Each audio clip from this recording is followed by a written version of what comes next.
dan memberikan penjelasan klarifikasi jawaban atas seluruh pertanyaan, masukan, pikiran dan pendapat daripada anggota Banggar DPRD. Sekali lagi kami ucapkan banyak terima kasih.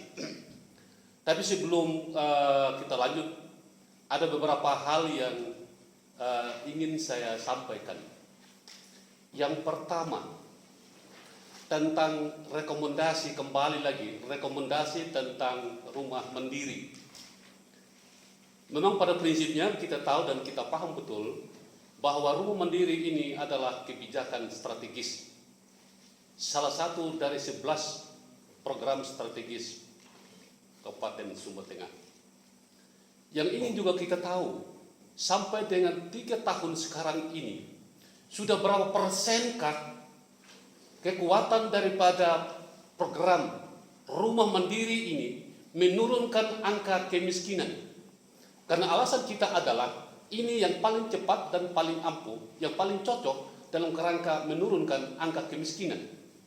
Nah, atas dasar itu yang lalu, maka rekomendasi daripada DPRD itu, kalau tidak secara signifikan, artinya program ini tidak boleh hilang, program ini tetap jalan, tapi kita cari lagi alternatif lain yang memungkinkan percepatan penurunan daripada angka kemiskinan, kan itu. Ini intinya di situ.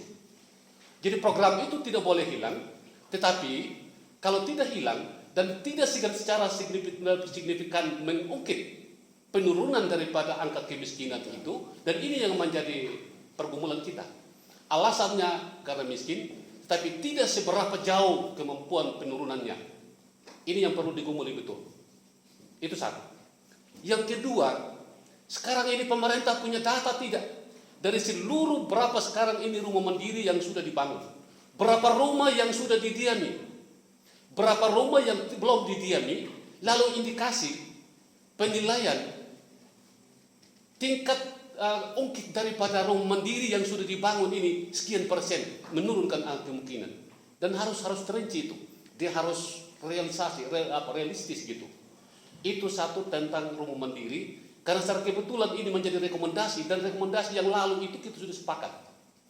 Lalu kalau sampai sekarang ini seperti itu lagi, bukan menolak programnya, kebijakannya tidak ditolak, tapi coba dilihat. Itu yang pertama. Yang kedua, dari pendapatan, memang kadar analisa kami seharusnya kemampuan keuangan daerah Kabupaten Sumba Tengah ini sudah sedang. Kenapa? Banyak indikator yang bisa dilihat. Ternyata dalam perkembangan, salah satunya pada pelaksanaan program kegiatan untuk tahun 2021, justru yang dipenggal itu, yang direfocusing itu adalah fisik.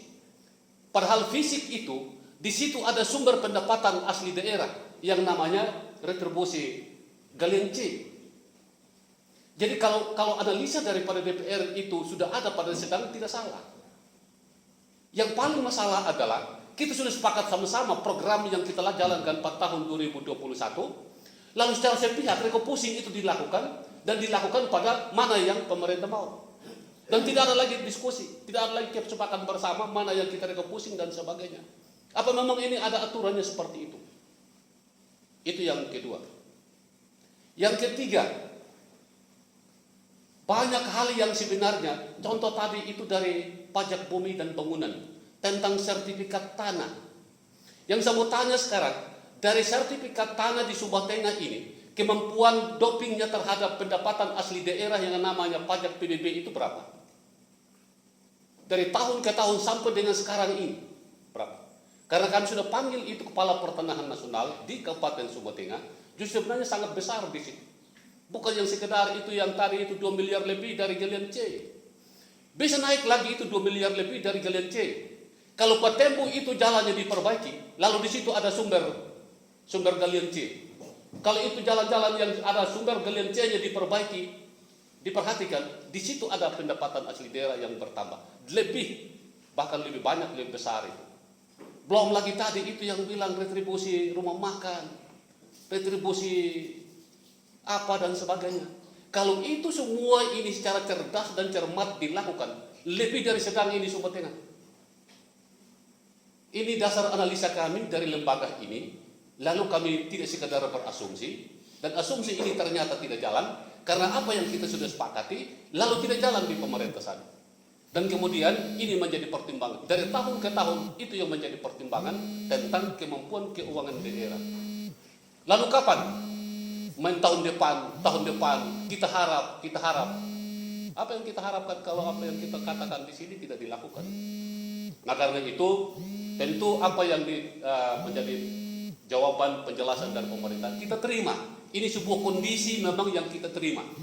Tapi harapan lembaga ini adalah bahwa kita harus lebih serius lagi. Kita harus lebih serius lagi melihat, mencermati, teristimewa berbagai indikator yang bisa menunjang pendapatan asli daerah itu kita genjot.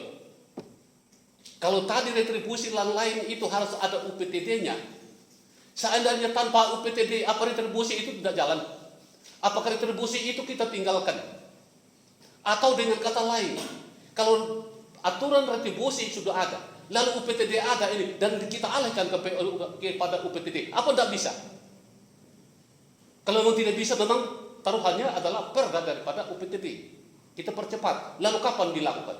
Kapan dimulai? Nah semua ini tergantung dari etiket baik kita, dari semangat kerja kita, kecerdasan kita. Karena bukan untuk anggota DPR ini, untuk membangun Sumba Tengah. Dan kita semua ada di dalam.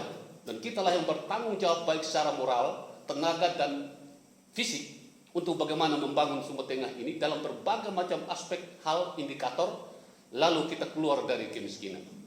Ini gambaran umum saja yang saya mau katakan, Bapak Sekda dengan jajaran tim DPD. Hanya suara besar saja Bapak, bukan marah.